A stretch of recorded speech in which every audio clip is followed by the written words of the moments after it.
Hey everyone, welcome to Big Fat Real Estate Checks. We've taken a little pause on recording some podcasts and we're starting up again. Yay for 2025.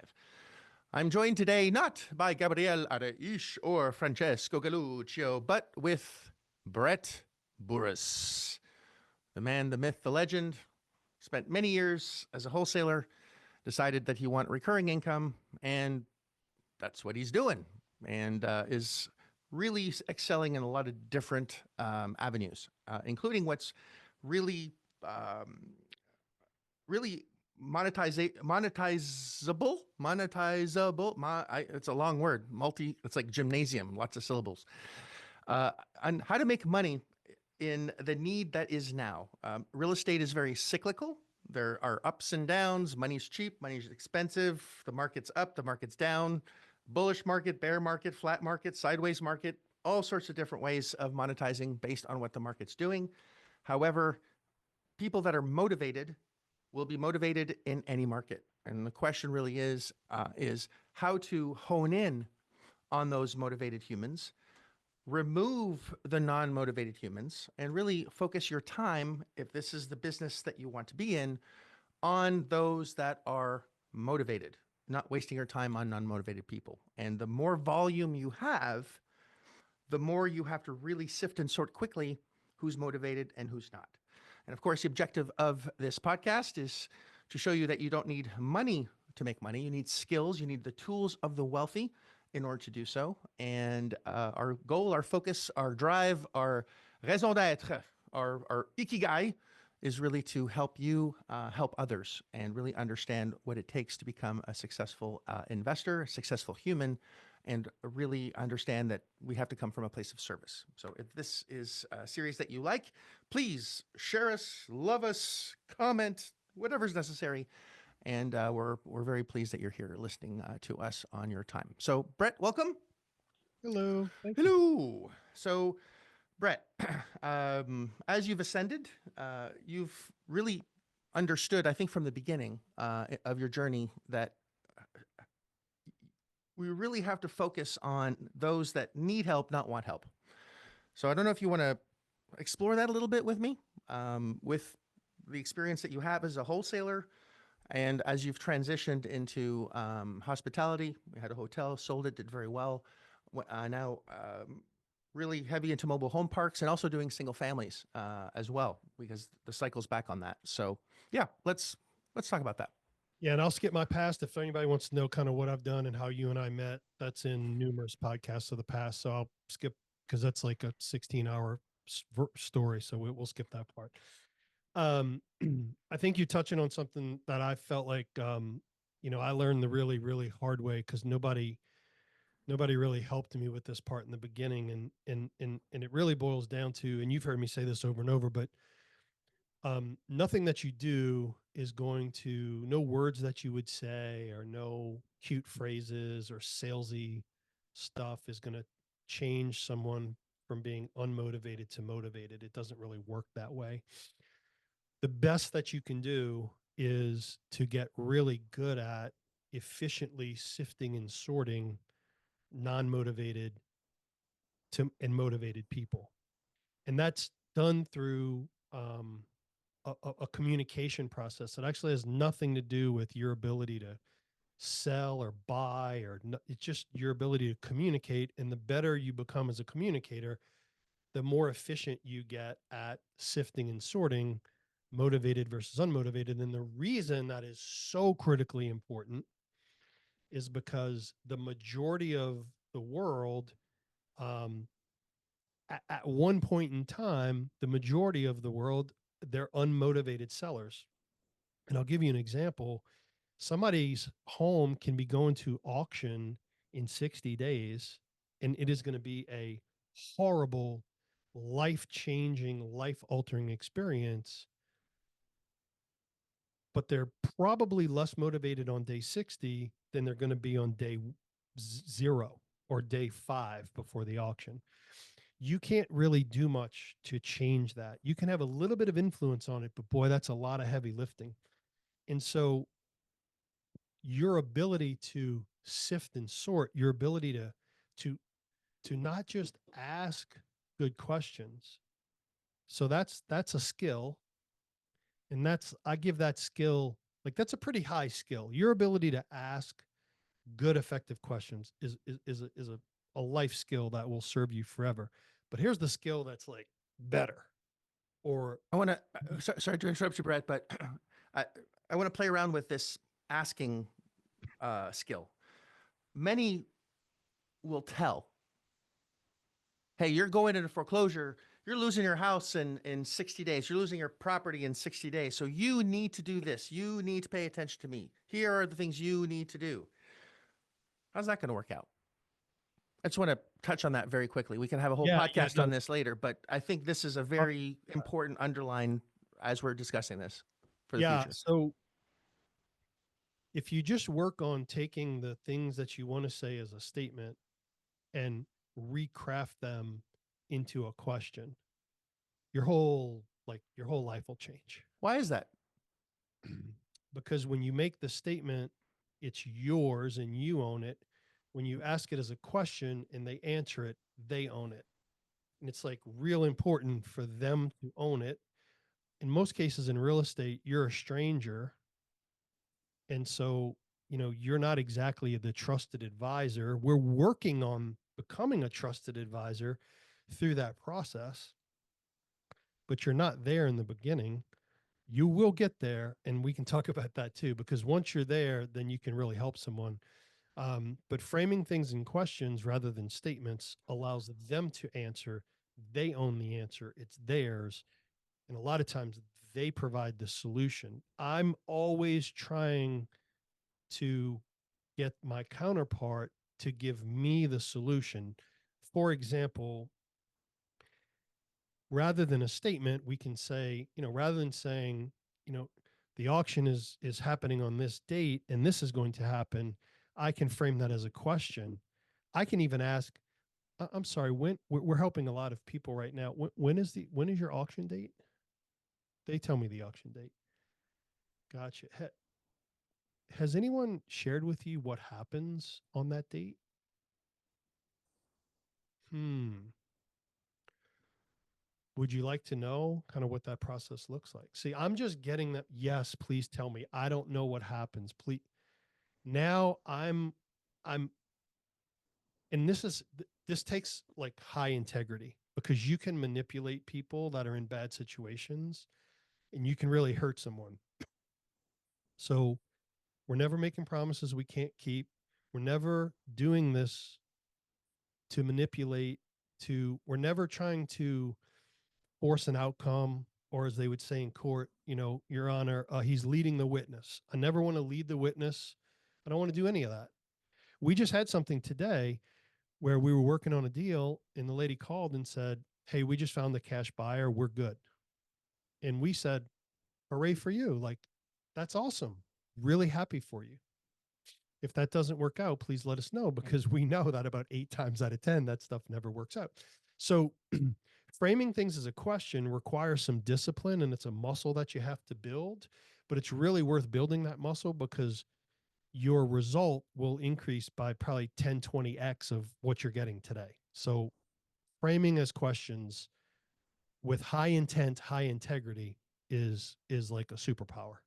Yeah, I think the focus at first has to be intake versus solve. Tell Yeah. me more.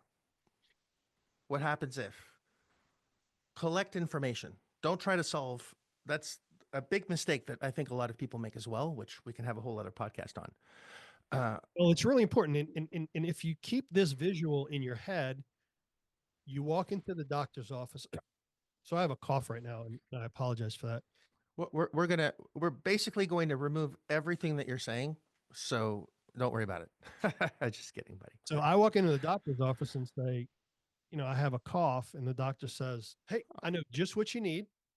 You need a double lung replacement. And it'll get rid of that cough lickety split. When would you like to be scheduled for your double lung replacement? And I look at him and I go, it's like some cough syrup I can use to let's just see if this other thing might work. Right. So we all find that to be like an obnoxious example, but then we go do that with a seller. oh, well, this is the solution and this is the solution. We're so solution oriented.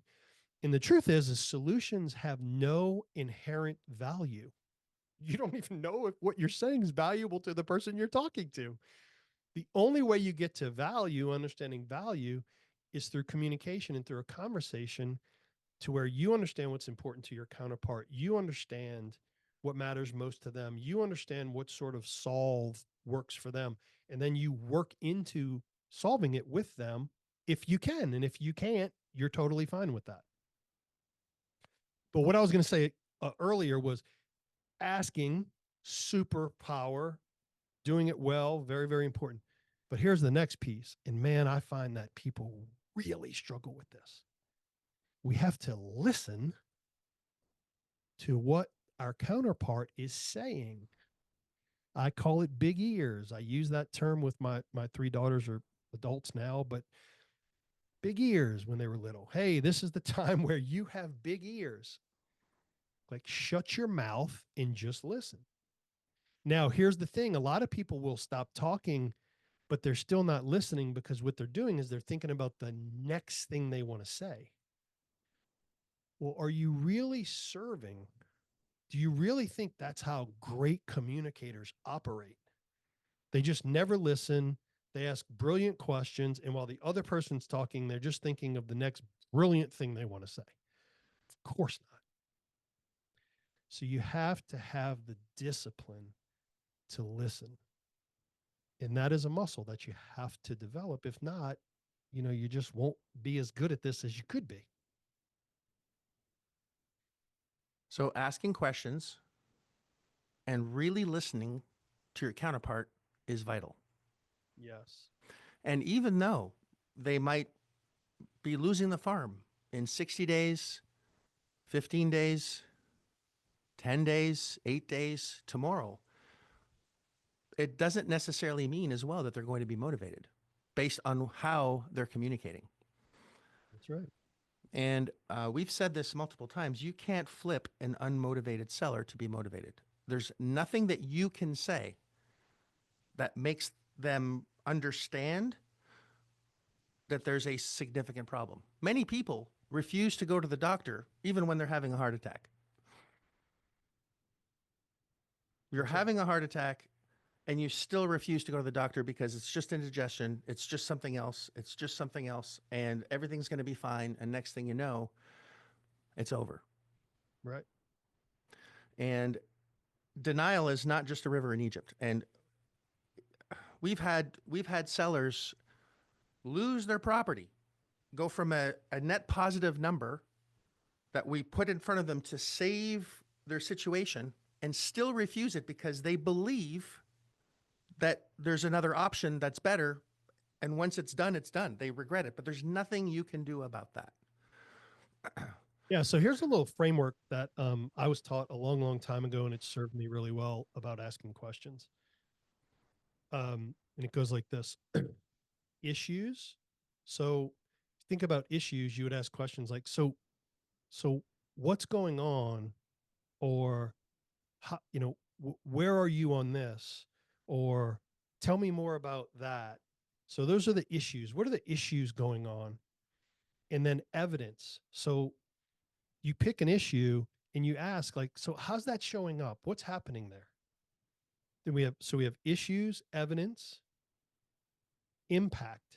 So sometimes people talk about things, but even if they got solved, it wouldn't have much of an impact.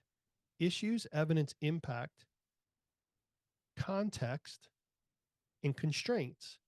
So one of the things that I find interesting is I'll I'll be talking to a seller and we kind of get to a decent place.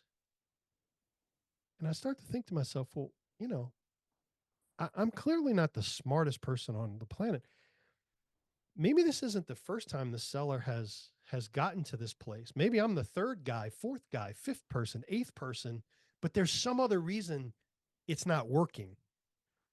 So I'm going to literally say, "Hey, this sounds like an interesting solution. Have you not tried to do this way in the past with another investor? Have like is this the first time you thought of this? Or am I the first person that thought of this?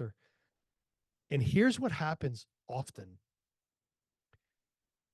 They will say, well, there was this other guy and this happened and that happened. And I start to learn more about, oh, so you've been through bankruptcy 3 times, or there's this other thing stopping you from getting something done, or this or that. Like, I never come to the conversation thinking I have these like brilliant, like original solutions for things. I come to the party thinking I'm probably the 8th guy to arrive at this conclusion with you. Why in the hell haven't you done this already? Right. So it requires like zero ego, and it requires this incredible amount of like being inquisitive, but it's very revealing if you make no assumptions. Can you give me an example of that? Because I understand completely what you're talking about, but as a listener, I'm listening to what you just said. I'm very confused. Yeah. So let's see. So, oh, you know what? On the deal that we did down in Charlotte County. So that thing was getting so tight on time because there was an auction coming. Our original play was we figured we would just get the auction date extended because, there's certain situations where you can do that, right? Yes. So So, let's just paint a brushstroke of the situation real yeah. quick. So single family house, Charlotte County, Florida, nice area. $300,000 house. Lady's losing her home to a foreclosure auction, and it's a private mortgage, meaning it's just like a private individual who took out a mortgage for her. She's defaulted on it because of health issues and other things. And so the auction's like 10 days away. So, I hate being under the gun. So my first thought is, hey, let's just, let's get a motion filed and let's buy some time. Because sometimes you can do that. In fact, quite often you can do that. We'll get a little extra time, give her some time. We can work different things out.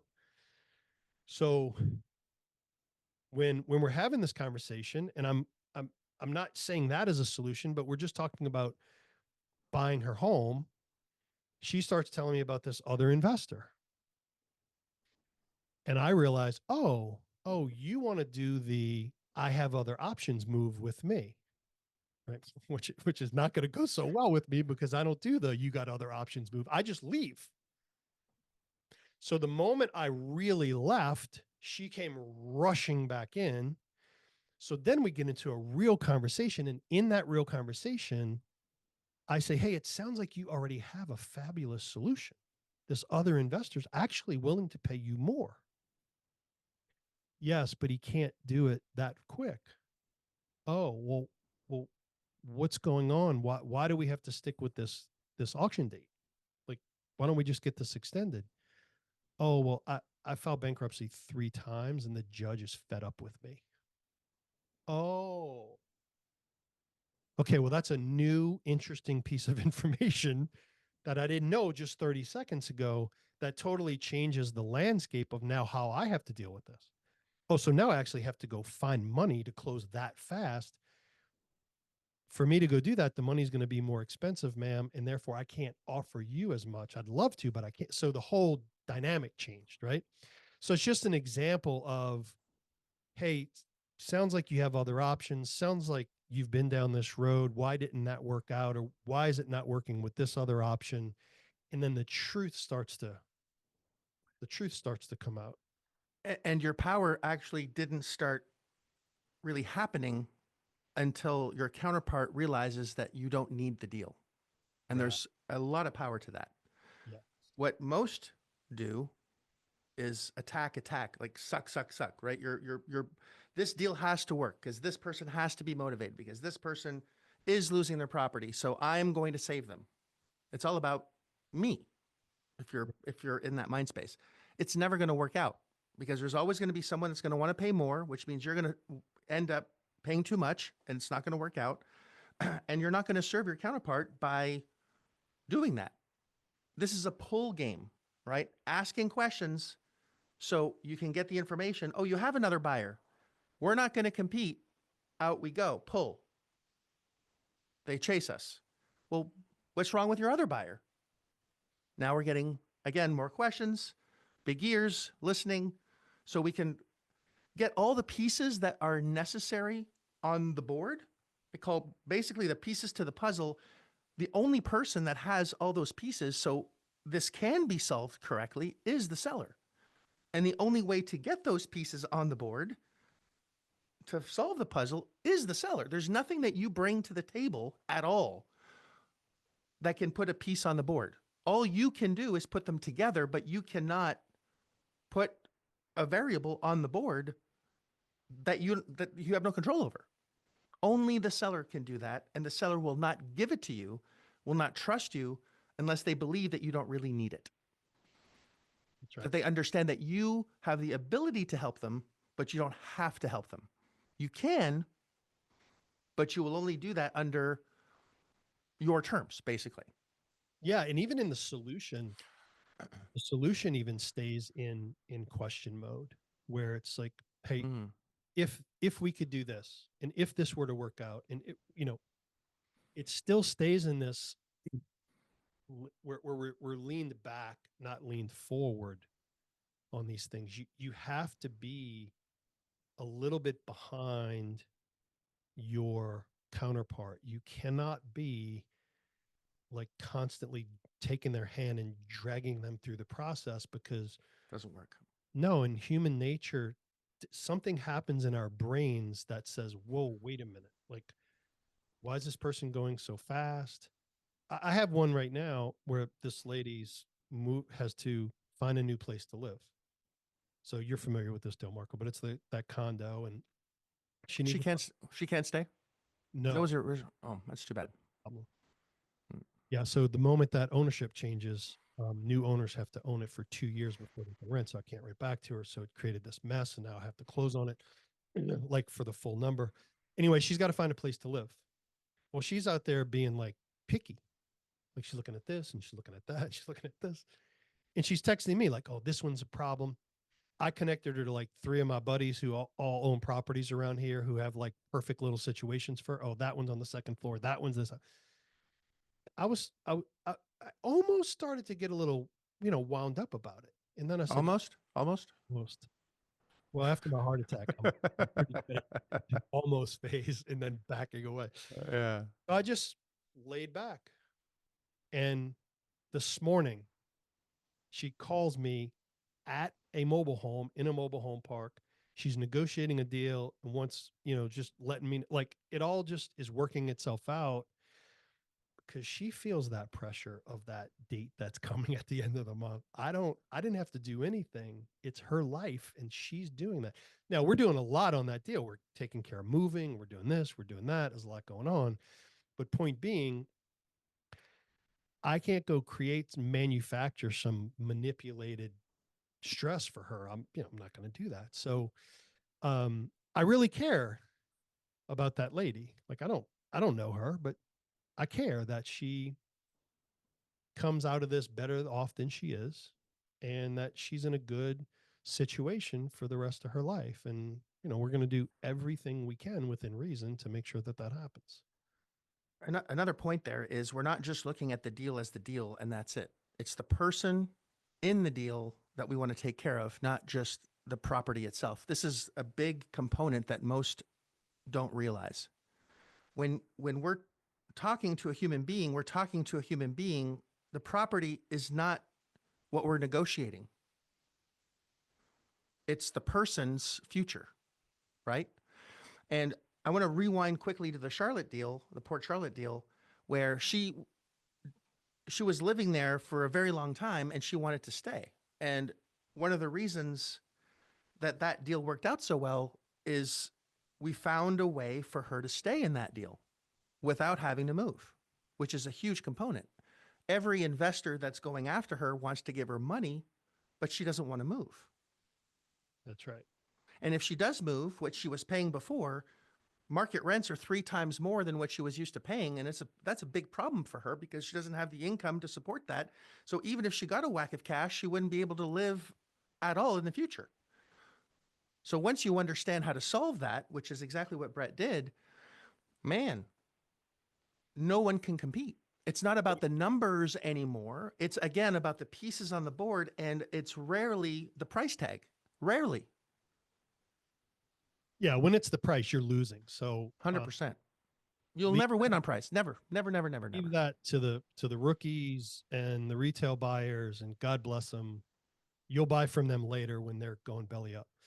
Um, here's what's interesting about that solution. That solution only came about because the focus was always on how do you help the seller solve their problem. Now, it took me, I operated a long time without that solution because I just simply couldn't figure it out. But because we focused on like, how do you solve for the seller, I wasn't worried about, I know that it has to work for the investor and I know that it has to work for me. But if it doesn't work for the seller, we never even get to the investor and we never get to me, and forget about it. It's not even worth talking about.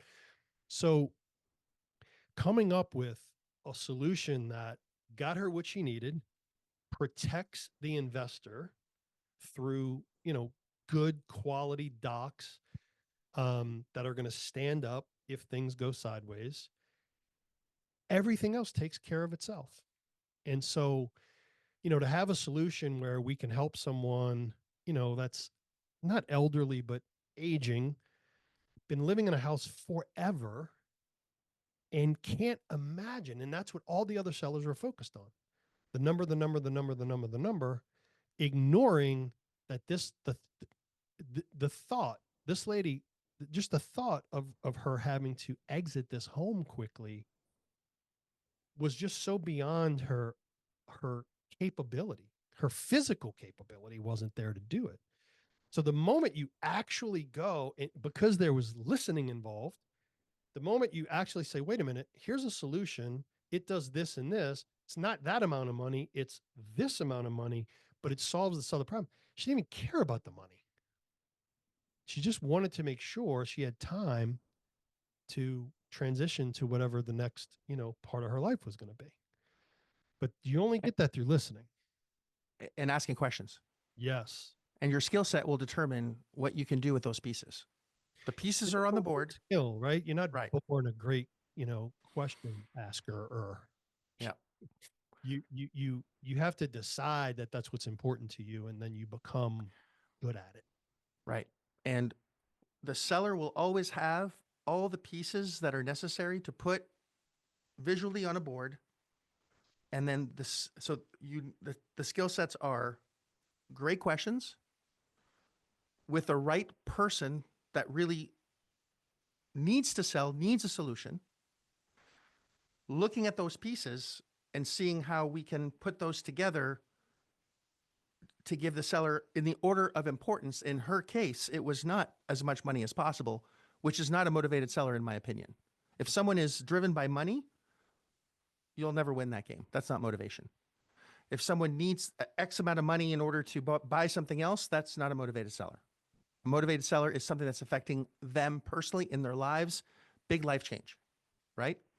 And once those pieces are on the board, the next skill set is how do we put those pieces in a way together in a way that solves the puzzle?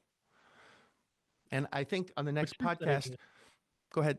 I think what you're saying is, and I think this is probably, I know you've said this before, but it's maybe the first time I'm hearing it, is the seller will give you everything you need. Everything. Yeah, you don't have to like, Mm-mm. this isn't about being a genius. Nope. Just an ability to focus on the seller, no ego. Don't be overly aggressive. Don't be aggressive at all. And Pull. let the seller bring you everything you need to put it together. And that's how you win. Ta-da. And I think on the next podcast, let's dissect that deal if you're okay with it, because from cradle to grave, the pieces that were on the board and what most would do or try to do and how you turn that into a big win. I think that would be very valuable. Let's definitely do that. And let in the next one, let's talk about what um comes across as motivation, but it's really not. And a lot of people get like hooked on some of these little things that sound like motivation, and they're so not motivation. Yeah. They're in Traps. the like the rule book of brokers. Like, hey, if your seller's not motivated, tell the buyer this because it sounds like motivation. There's like a handful of those things, and if you learn like some kung fu around that, you're going to save yourself a lot of time. So yeah, let's go over that deal and let's talk about some pseudo motivations. All right. Let's do it. Let's have some fun with that. All right. Well, thanks for listening, guys. Thanks, Brett, for sharing that. Again, Big Fat Real Estate Checks. Like us, love us, share us, do what you got to do. Appreciate you very much as a listener. And you got to play the game to win the game. And success is giving up. You can drown 2 inches from the edge of the pool. Remember that. So if you're swimming, keep swimming. Don't give up. And I know you're going to be successful. Thanks, guys. Appreciate you. We'll see you on the next podcast. Bye for now.